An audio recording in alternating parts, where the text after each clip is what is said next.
Hi, in this demo, we're going to add some color by creating materials to our 3D game objects.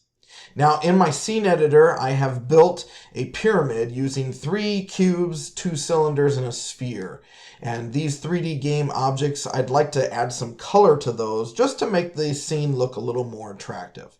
And so what I'm going to do is add a materials folder under assets. And if you look down here in the project window, you'll see the assets folder. It's nice to keep scenes, materials, scripts, and things like that separate in different project folders just to keep things organized a little better. So to add that materials folder to the assets folder, we can do this a couple of different ways.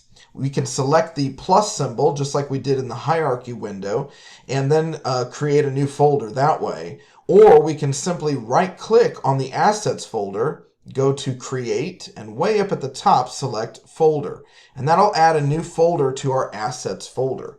I'm going to call this new folder materials. This is where we'll store all of our materials. Opening that materials folder, we're going to create 3 new materials, and let's go ahead and create our first one by right-clicking in the materials folder. Again, you can still use this plus sign if you prefer that as well, but I'm going to right-click, go to create, and then go to material. And that adds our first new material. And just to keep things organized, I'm going to call this material sphere. So that way I know it goes with the sphere 3D object. Now, materials can be applied to 3D game objects or 2D game objects. They simply add texture, shading, reflectiveness, color, a wide variety of different properties to that game object. And you'll always see the material previewed in the icon as a sphere. That doesn't mean that this is only for spheres. And you'll also see the preview over here in the inspector window as a sphere. But you can use this on any type of game object you prefer. So when you have the material selected, over in the inspector window, you'll see lots of different properties, including that preview down at the bottom. The one that we're going to be concerned with the most is the albedo, and that's basically the color of your material. Clicking that color opens up a color picker window, and this allows us to choose whatever color we'd like. So I'm going to choose red for my sphere and close my color picker window. Now below that, you can change the metallicness of the game object, of that surface, make it look more or less metallic.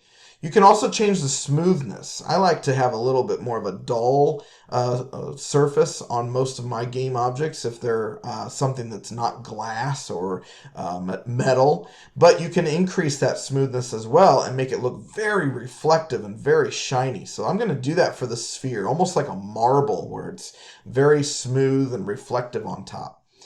And you can also change the reflections, how much of reflection it gets by clicking and toggling this reflections property down at the bottom here of the inspector. So for this one, we'll just leave reflections toggled on. And now I'm going to add 2 more materials, one for the cylinder and one for the cube.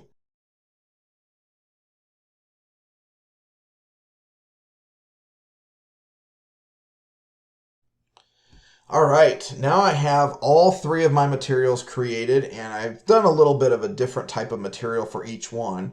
So now to add these to your game objects, you simply click on each material and drag it over the game object in the scene editor, and it will add that material and color to that game object.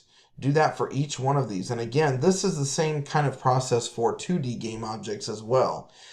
Now that you've seen how to add materials to your game objects in the scene editor, it's time for you to create some unique materials for your game objects and add them to the pyramid in the Unity game engine.